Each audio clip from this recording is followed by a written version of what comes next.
Andrea, fantastic to see you again. Last time I saw you was 3 weeks ago in the UK, and here we are today in Sydney at the Women and AI Summit. So what is the difference between those two conferences? They're chalk and cheese. So first of all, we went to Legal Tech Talks. I found it a really quite fascinating environment. But for me, the emphasis was very much on the technology. Yeah. Very much. So it's all people, as much as we're in a time when this is the new gold rush, people are working to sell things. It really felt like the gold rush. Everybody had AI, and if you didn't have AI, you were clearly missing a trick.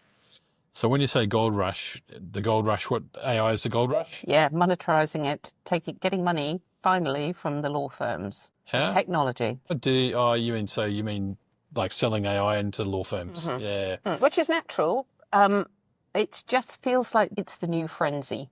I mean, where does it end? What actually happens next? Well, that's a good question, isn't it? I think the challenge, what I came away with is there is no, and every tech event I've been to in the last 4 years, I've felt this more. The question is not, can I use technology to help me improve?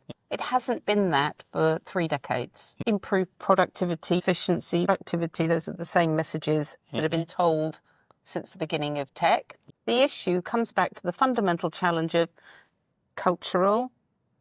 How does this affect our organisation? What do we need to be like? Structural. Is it going to change how we need to be as a business? And then ethical and human. What could we be doing? And what are our motives? What are keeping us within the guidelines of our values and our societal responsibilities? So that's really front-ending. I mean, people are saying you've got to get data ready and get to be AI, but that's really front-ending everything. Yeah, absolutely. So you can have the perfect set of, well, how do you know? These are hard conversations. It's what's happening because of the complexity of this, of the swathe of this change. It touches everything.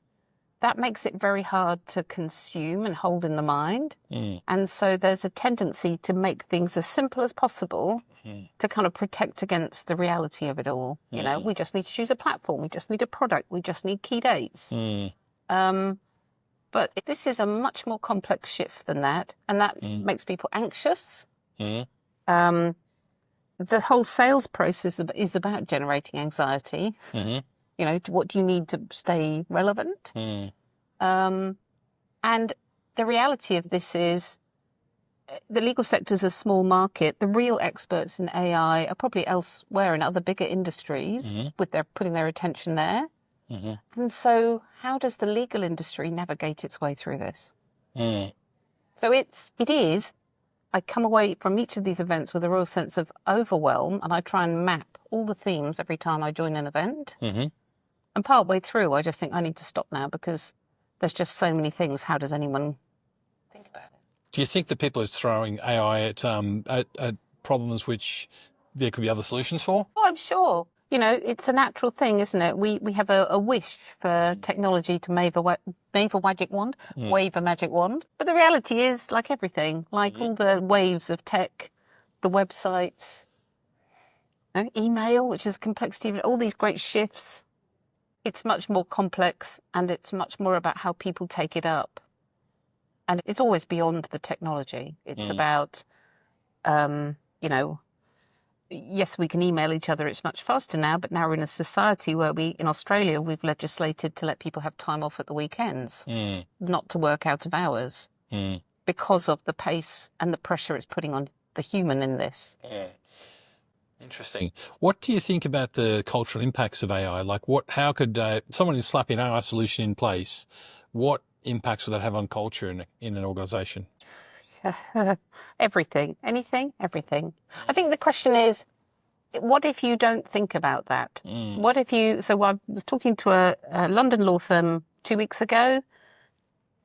They're sophisticated, they're substantial, and generative AI is placed as a technology project. Even as they're trying to make sense of how does our business grow and how many people will we need to put in a building in 5 years' time.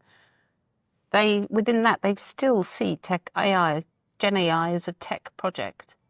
But the reality is its potential is much more wide-ranging. And so how do you stop and think about those dimensions? It's hard. Where does a firm start? I mean, sitting down and asking themselves some core questions like, who are we? What are our ethics? What do we believe about our people? One thing I keep hearing is we talk about the real work and the drudge work. What does that mean in the organisation? Who are the drudges? What are we saying to our business? So it's more of a philosophical conversation to help you then make sense of some of the decisions that seem logical but actually might not be that human. What are the practical things that a law firm can do to start the journey? So we're at this summit today. In the opening session, they talked about things like, which will not be news to listeners, thinking about how safe do people feel about talking and sharing their opinions. With the new stuff, it can be very easy to be a supporter. It can feel hard to raise questions, and it can be hard for supporters to tolerate a question that feels like a challenge. So finding ways to actually have open conversations that let people put the concerns on the table without necessarily fixing everything, because we don't know the fixes. Society doesn't know whether generative AI will deliver, whether it will accelerate to outpace human intelligence is one of the current thinking, quantum computing.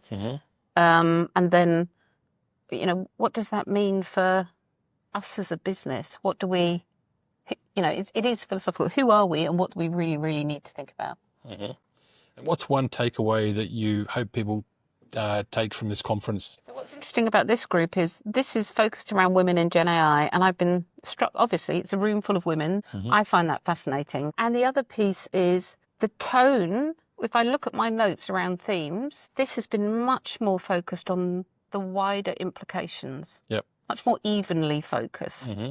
And I think that says something about the role of the skill of women in this system change. Some more holistic. And the capability to think beyond, to the willingness to tolerate thinking about things like fear and motherhood in the context of work and technology and how it's impacted women and those aspects. Brilliant insights as always, Andrea. Thank you so much. Really appreciate it. Thanks, David.